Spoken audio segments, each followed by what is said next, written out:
mainan baru. Sebenarnya dah lama dah saya beli DX ni, cuma baru saya nak review sekarang. Sorry. So ni dia DX Hazard Trigger dari Kamen Rider Build. So ni lah rupa kotaknya.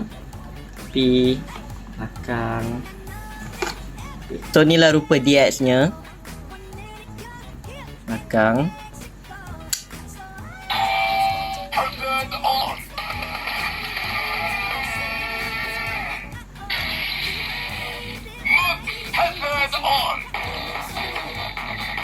So jom kita try dekat build driver.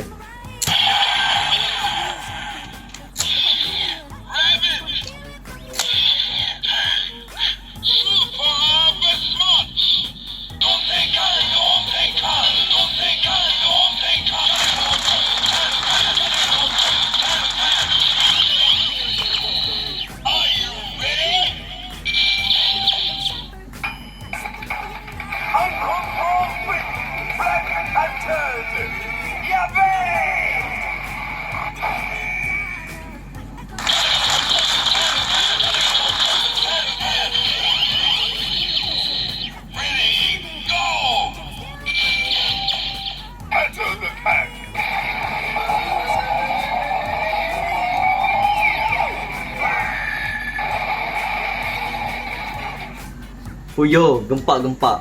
So terima kasih kerana tengok video yang tak bermanfaat ni.